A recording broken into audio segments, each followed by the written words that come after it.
Texture is a challenge for a lot of artists.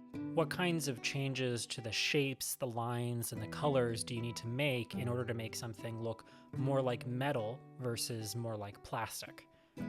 And how do you make wood look like wood without making it too detailed? These are challenges that I had in the past two themes. Particularly in January through February, when I was focusing on plants, I spent a lot of time making wood grain for the floorboards, only to realize that it took away from the overall visual of the final piece. So I had to scrap it and start from fresh. Learning to draw just enough texture to make something evocative without making it excessive is a very important skill to learn, and it's one that I wanted to focus on this time around for my art study. I have the additional challenge of working in Adobe Illustrator instead of something like Clip Studio or Procreate because I have an old wrist injury. So for me, I had to pick an artist very wisely. I had to choose an artist whose style was simplified enough that I might be able to imitate it in Adobe Illustrator, while also actually containing texture, because that's the whole point. While there are a lot of artists who fit into that category, the one that came to mind the first was Trent Kaniuga, a professional video game artist who has recently released his own game, Twilight Monk. Trent's style is fairly painterly, but he uses chunky brushes, which means that I can actually imitate his style a little bit, and he keeps each individual object fairly distinct from one another because of the video game background that he comes from. His style is ideal for this sort of an art study because of its componentization. Each individual object that he draws could be taken out and then reused in a different part of a video game, or it could be animated for a specific scene.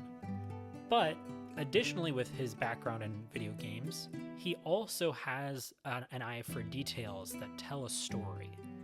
He isn't afraid of putting a little bit of grime on something to make it look like it's worn and weathered. Overall, I'm a big fan of him, and he also helped me get through some difficult times when I was struggling with my wrist. So I think that if you find this art study interesting, you should definitely go check out his YouTube channel where he gives advice to artists ranging from how to draw things, to how to deal with burnout, to how to advance a professional career in art. I would also say you should probably check out his newly released video game Twilight Monk, because it's pretty neat. My general approach for this art study was to imitate his drawings and recreate the textures that he used in their original shapes, and then recreate those textures in the shape of a sphere. Spheres are a common way of studying textures, and you'll see a lot of artists doing them because you get a whole gradient of highlights and shadows. After each study, I went on to use what I learned to draw things on my own. Each of those drawings fits in with the larger theme for May through June, which is Blacksmiht. Overall, I studied 2 different images and recreated 4 different types of textures. We can split this into roughly 3 parts though. The first is aged metal, with a slight diversion into some wrought iron. The second is gold, and the third is wood. The first texture I studied was aged steel, or at least I think it's steel.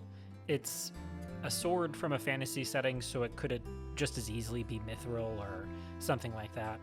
In this case, one of the easiest ways I found to recreate his sort of aged, weathered look was to add splotches of a different color with a slight Gaussian blur.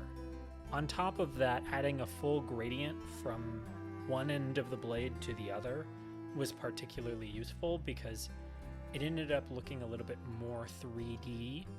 I think that may be the position that the sword is in this particular case and the way the shadows are playing on it, but it definitely did give it a little bit more of a metallic look rather than something like plastic.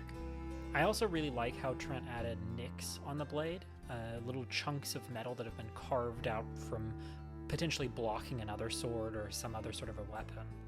Overall, it's not that difficult to do. It's just about creating a shadow there and then creating a highlight on the very edge of that shadow.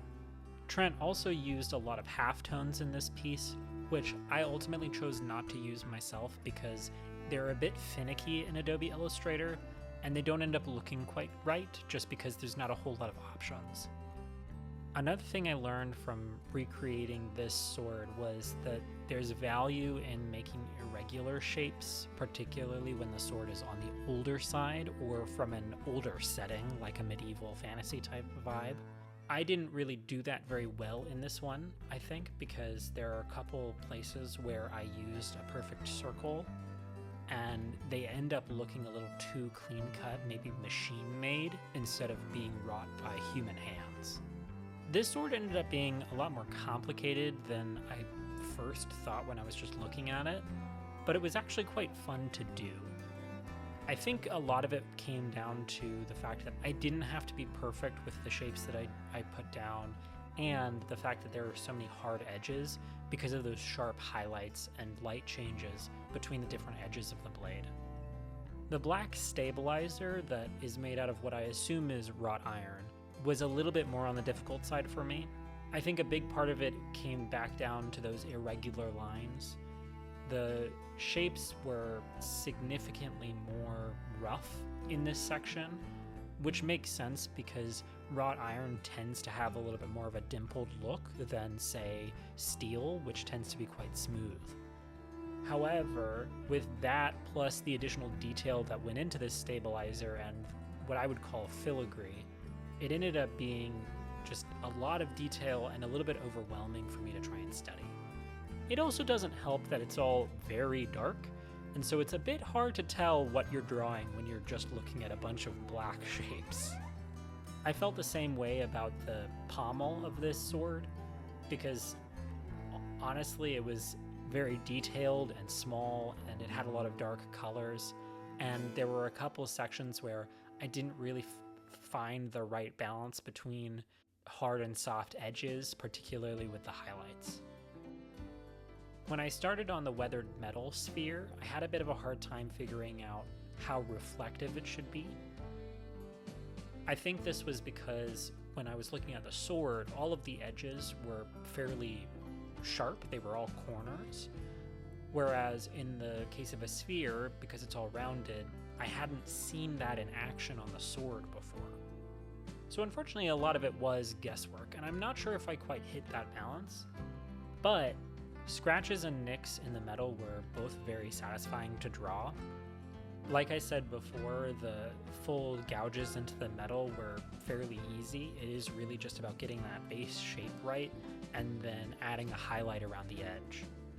That said, the scratches were particularly fun to draw because all I had to do was draw a line that curves in the shape of the sphere and then invert the gradient of the sphere so that it is very clear that it's reflecting things differently. It's showing off a little bit of additional texture there without too much work. When I moved on to drawing the sphere for the dark metal, I realized that there was a slightly new problem that I had encountered, and that was that the sphere doesn't have a lot of shapes to it, so it doesn't have a lot of the hard edges or the deep grooves that you would find in the filigree of the original piece. So I got around that by adding a band in the middle that has an imitation that is a little bit simpler than the filigree of the original sword. This one I also still had a bit of a difficult time figuring out how reflective it should be. Looking back on it now, I'm thinking maybe that highlight could be a little dimmer, maybe it could be a little softer around the edges, but overall, I'm still pretty pleased with it.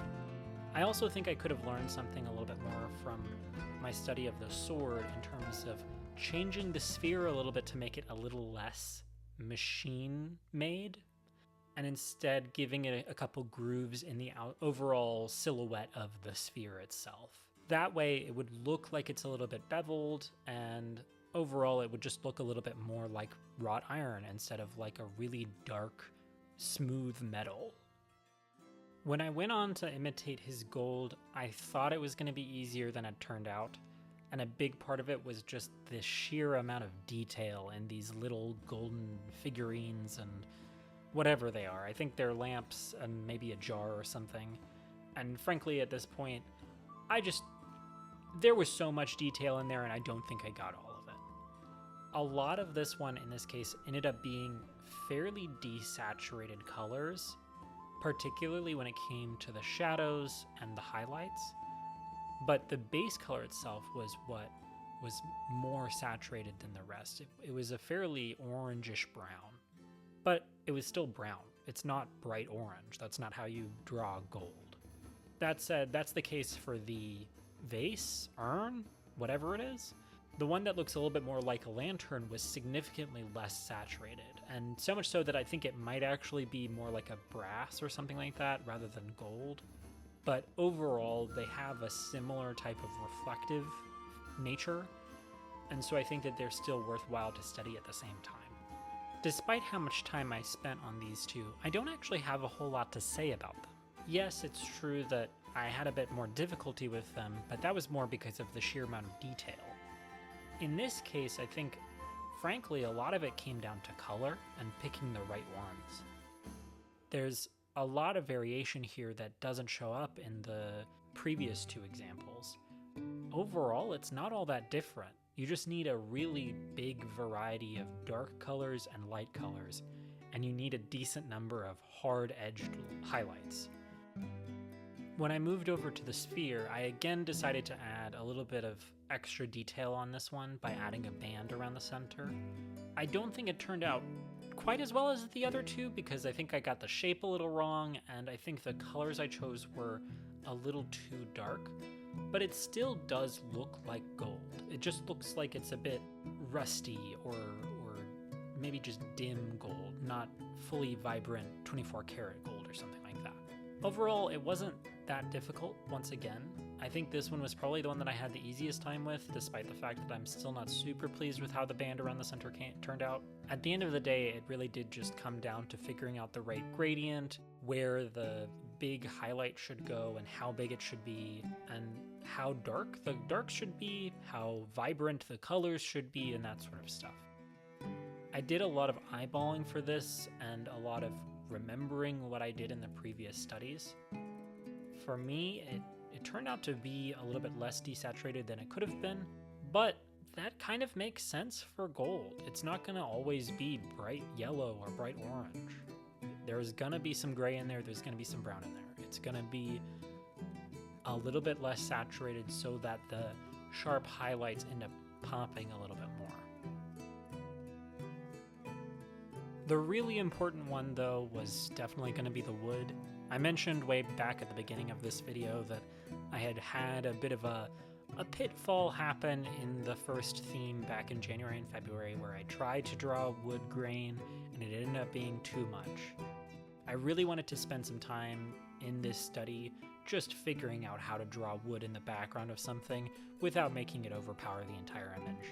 And I think I did figure it out. First, a lot of it comes down to having a lot of line variation, which I can actually imitate using the width tool. By having the lines kind of fade out in certain places, it doesn't look as intense as it would be if the lines were just straight on. Another part is making sure that the lines kind of blend into the background a little bit. They should blend into the wood that they're on. The grain is part of the wood. It's not lines on top of wood alone. It's lines that are ingrained into the wood. It's a wood grain. That's the whole point. So they need to be similar to the color of the wood. Trent accomplishes this by using gradients in this case. The wood itself isn't just one color. For each individual plank, there's a wide array of colors that go from bright yellows to dark purples. And it kind of stood out to me when I actually drew it myself, realizing just how varied these colors can be, even from plank to plank or even within the same plank.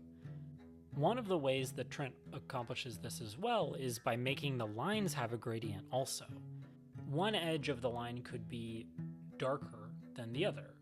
This is particularly the case in that kind of yellowish brown plank because you can actually see the lines go from a dark brown to kind of a reddish color, maybe something like a mid-orange on the slightly darker side still. On top of that, he added an extra highlight at the edge to make the wood look like it's got some shape to it. It's not just a flat object, it's got a little bit of warping, it's got an edge. I think these sorts of details show up a little bit less in the staff or torch or whatever it is. It's not lit, so I can't really call it a torch, but it looks tall and it's a long, thin piece of wood. Overall, it has some similarities, particularly in that the line width changes and that there's quite a few different colors in there. And there's still those little highlights, but it doesn't show up as much. It's fairly subtle, particularly compared to those wood planks, which I think are quite vibrant and quite varied in their colors and their gradients and things like that. One of the reasons why I actually chose to draw this staff thing in the first place was because it blends into the background a little bit more than the planks on this larger cart. And even still, he uses the same technique, it's just a little bit less varied, a little bit less vibrant, and the lines aren't quite as thick or as contrasting with their base wood color. And that study ultimately led me into what I believe is the most visually appealing of the orbs that I made, which is the wood plank orb. And frankly, it is beautiful, and I really want to show it off. But you'll have to get there. We'll get there, don't worry. In this case, I used a lot of different colors, just like he did with the planks on the traveling cart. I also used a lot of gradients. I changed the line width. I made sure that the wood boards aren't completely straight. They're almost always at an angle, and there's some space in between each plank that's not quite even, because it's not supposed to be even. Particularly in a case like this that's more of a fantasy setting, it's not going to be machine cut. It's not going to be perfect, and that ends up making it look more visually appealing. And I think that's something that I really need to learn. It's always about imperfections. Figuring out how to do the highlights was fun and difficult at the same time. I would say a bit tedious because there's so many different gradients to add here, but it was fun just seeing how varied I could go in terms of color. I use a fully bright pink in this one and a deep, deep purple, and I'm still, looking at it, it ends up looking just still like wood. It still looks brown overall, even though there are those pinks and there are those purples. I'm also really glad that I ended up deciding to just make it all a bunch of little boards instead of making it one big board this time, because I think it ends up looking a little bit more detailed and I don't have to worry about adding a band around the middle. Now that I'm at the end of the art study, I can say confidently that although there were times when I was frustrated, this was really fun to do. Trent was a really good artist for me to study because his approach of drawing individual objects as discrete things was very useful for my own process. And on top of that, although there were times when I was frustrated with things like the halftones being finicky or Gaussian blur being too heavy, overall, it fits my style quite well. And I'm not going to be using every single little thing that I learned here in my own style, because art studies aren't about copying the artist. They're about learning from the artist and figuring out what you like about their style and what you can take into your own style, and then making something new with that. So, am I going to be adding a gradient for every single line in a wood panel? Probably not. Am I going to be using halftones in the future? Who knows, but probably not frequently. But am I going to be using things like changing the width of lines to make wood grain look more realistic? Yes. Am I going to be using those hard edges and soft edges interchangeably when it comes to metal to make it look more reflective? Yes. That is exactly why I do art studies. It is to figure out the things that work for me. So, as a reminder, I would definitely recommend that you check out Trent Kaniuga's YouTube channel and his recently released video game, Twilight Monk. This is not a paid promotion. He's just a great artist, and I think that we should throw him some more love, particularly for his newly released video game, because he's put a lot of effort into it, and it looks sick. If you liked this video, please do support me by subscribing to my channel and hitting the like button on this video and maybe leaving a comment to tell me what you thought. It really does help me to know what kinds of things the people who watch my videos like, and so that way I can make these better. That said, I'm gonna continue making art studies probably because they're really useful for me to improve, and I definitely have a lot of room to improve still in my art. But anyway, if you're still watching, thanks for stopping by.